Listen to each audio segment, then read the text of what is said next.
Je m'appelle Naro, j'ai 30 ans et j'habite à Puteaux en région parisienne. Dans la vie, je suis informaticien.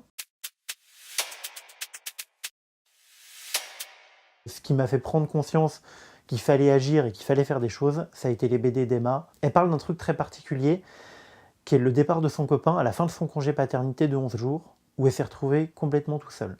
Et ça m'a parlé. Ça m'a parlé directement parce que aujourd'hui j'ai pas d'enfants, mais c'est quelque chose que je veux dans ma vie, je veux avoir des enfants.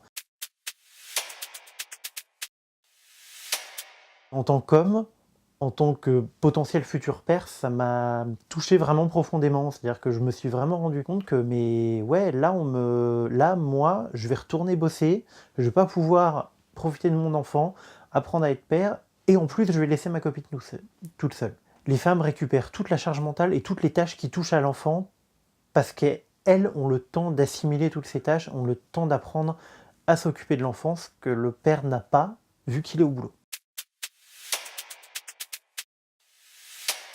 Il y a une case où elle dit les hommes, réveillez-vous, luttez notamment pour le congé paternité, parce que pour l'instant, il n'y a que les femmes qui le demandent.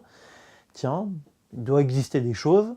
Je prends mon ordinateur, je regarde sur Internet, et je ne trouve rien. Rien. Et là, je me suis dit, on ne peut pas laisser les choses comme ça.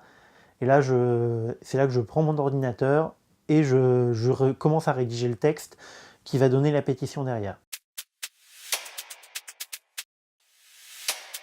Je propose plusieurs choses. Qu'on allonge le congé paternité pour permettre aux hommes de s'investir. On me rétorque régulièrement, oui, mais de toute façon, certains vont prendre ça pour des vacances. Peut-être. Moi, je fais le pari que pour 99% des hommes, ce ne sera pas le cas. Derrière, ça fera une génération qui aura vu ses parents, les deux, s'investir à égalité, et on fera certainement une génération plus égalitaire avec ça.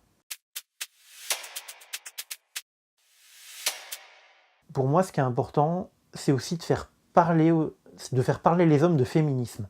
Parce que c'est une lutte de congé paternité qui est profondément féministe. Et en fait, c'est peut-être un des seuls désavantages qu'a la société patriarcale pour les hommes. On leur retire leur paternité, ils n'ont finalement qu'un rôle, on les confère un rôle d'autorité.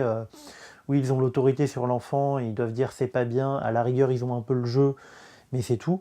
La société patriarcale, c'est un désavantage pour les femmes, mais aussi pour les hommes. Pour moi, les hommes doivent s'intéresser au féminisme, parce qu'en fait, on parle de notre société, on parle d'une communauté, on parle de leur mère, on parle de leur grand-mère, on parle de leurs filles, on parle de leurs sœurs. Les combats féministes avanceront beaucoup mieux si tout le monde s'y met et si les hommes s'y mettent aussi. Les féministes n'ont pas à être seuls dans leur combat pour l'égalité, les hommes aussi doivent se battre.